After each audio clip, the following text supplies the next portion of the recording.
금리는 어떻게 보세요?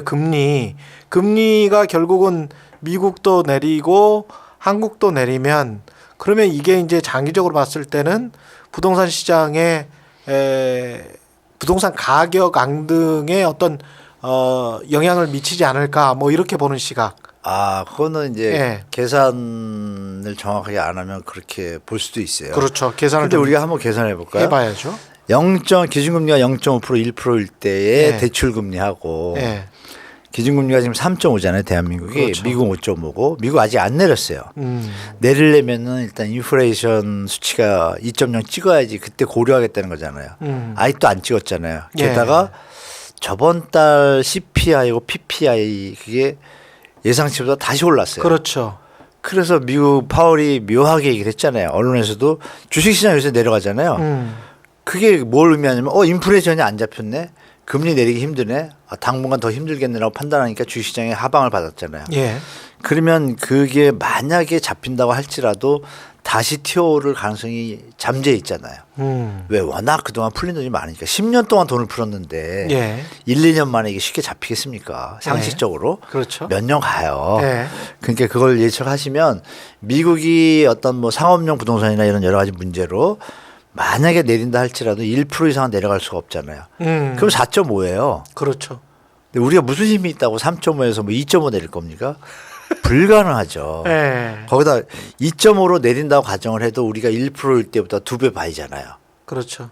그러면 그 당시 갭투기 바람이 불 때는 주택 가격이 낮았어요.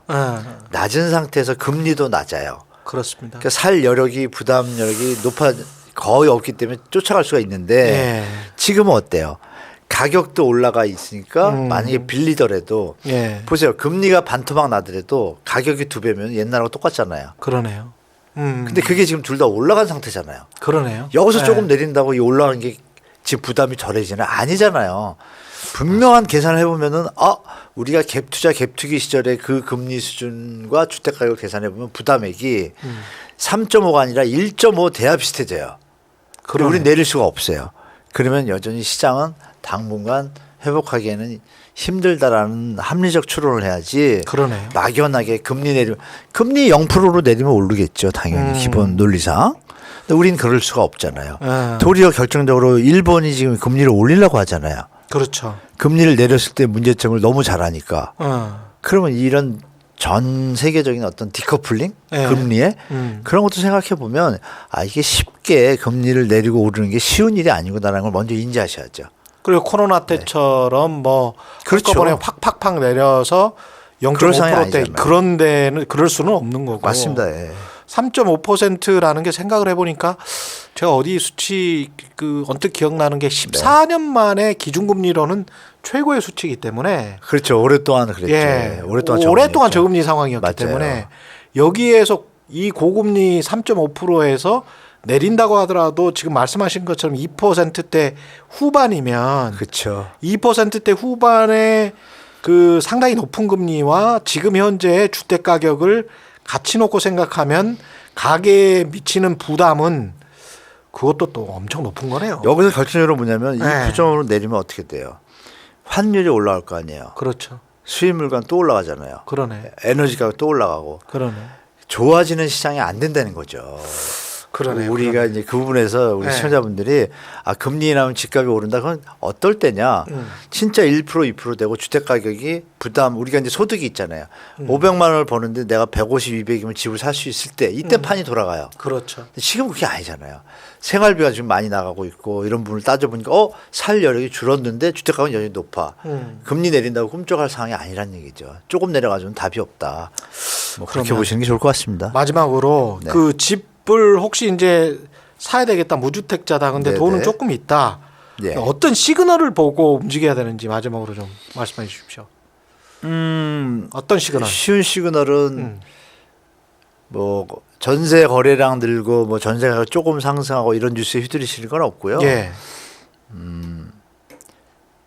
서울 아파트든 지방 아파트든 광역시 아파트든 그 지역의 평균 거래량이 있어요. 매월 예. 아파트가. 예. 아파트만 얘기해서 좀 송구스럽긴 한데 예. 빌라나 연립도 평균 거래량 수치가 나오거든요. 예. 그럼 그 시계열로 따져보면 나오잖아요. 예. 서울은 6,100건 정도 돼요. 6,100건. 네. 예. 그러면 6,100건인데 전세 가격이 오르고 있고 거래량도 예. 5천, 6천으로 올라가기 시작할 때 이때는 따라가시면 돼요. 5천, 6천 나오기 시작하면 지금 2, 3천 2년째거든요. 예. 못 올라가고 있잖아요. 음. 가격이 계속 조정받고 있는 중이에요. 음. 조정받아서 어느 정도가 되면은 이제 우리가 살 수 있는 가격 수준이 되면 움직이기 시작할 거 아니에요. 예. 그게 이제 거래량이 느는 거로 보이잖아요. 예. 그러니까 월 아파트 매매 거래량이 정상 평균 수치를 다가서기 시작할 때 예. 이때 전세 가격도 계속 받쳐주고 있을 때 예. 그리고 전세 가격 갭이 이제 20에서 30% 줄었을 때 예. 지금은 갭이 50에서 60이에요. 예. 전세 가격이 4억이면 지금 매매 가격이 10억이에요. 갭이 너무 커요. 예. 이게 한 7, 80%까지 다가왔을 때 어. 그 거래량과 그 두 가지가 맞으면 그때는 이제 시장이 상승할 수 있는 여력이 되거든요. 베이스가. 그걸 좀 체크하시면 계속 보시면 되겠죠. 유튜브 같은 거 요새 좋은 데 많이 하니까. 그렇죠. 그렇죠. 그거 보시면 뉴스에도 아마 나올 겁니다. 그때 이게 또 국토부 홈페이지 가면은 평균 거래량 같은 게 나오나요? 나 거기는 안 나오고요. 예. 평균 거래량은 안 나오고 평균 거래량은 제가 솔직히 말해서 제가 처음으로 대한민국에서 지금 평균 거래량을 언론상에 그러시구나. 얘기한 건데 예. 서울 아파트 평균 예. 거래량이요. 월 평균 거래량. 네네네. 6천 또 데이터가요. 국토부 다르고 예. 부동산은 다르고 뭐 이래요. 그렇죠. 다뭐 스크로스 해봤는데 예. 한 6,100건에서 150건 사이 나와요. 뭐 다들 그렇게 얘기하시고 계실 거고. 그럼 그 수치의 시계열이 된 게 시계열은 어떤가요? 지금은 이제 다시 한번 업데이트할 때가 됐어요. 왜냐하면 제가 21년까지 끊어서 통계를 낸 거거든요. 예. 22년과 23년이 추가가 되겠죠. 예. 그러면 6,100건에서 다운될 수 있어요. 지금 2,000건, 3,000건 계속 이랬으니까. 그렇죠. 그러면 한 6,000건이나 5,900건대가 될 수도 있어요. 만약에 2023년까지 끊으면. 그러네요. 그러면 예. 그래도 5,900건은 가야 될 거 아니에요. 예. 그리고 실제로 시계열을 보니까 그것이 그 수치를 넘었을 때 시장이 쭉 올라갔어요. 평균 거래량 선을 라인을 넘어갈 때 예. 우리 주식으로 말하면 평균선이죠. 그걸 그렇죠. 넘었을 때 그 예. 데이터를 제가 또 우리 시청자분들한테 여기 하나 있다 나중에 이제 차분 파일로 갈 것이고 예. 그거를 보여주는 데가 뭐 인터넷에서 나오시지만 제가 가끔 개인적인 제 유튜브에서 한 몇 개월마다 그 그림을 보여드리고 있어요. 업데이트를 해주시는구나. 네네네. 그래서 6,000건 정도만 기억하시고 또 지방은 지방대로 다 그 수치가 있거든요. 예. 그거를 조금 보시면 나오는데 유튜브 계속 봐주시고 오마이TV 봐주시고 또 오마이TV만 보셔도 돼요. 한번더 TV 봐주시고 아니, 제가 여기 주기적으로 나와서 그거 표를 드릴 테니까 예. 이게 시청자분들한테 드리면 예. 그거 참고하시면서 전세 가격이 7, 80% 가까이 가는데 거래량이 평균간을 가네 그러면 이제 움직이시면 돼요. 알겠습니다. 그때가 가격이 어느 정도 조정됐을 때입니다. 100%에.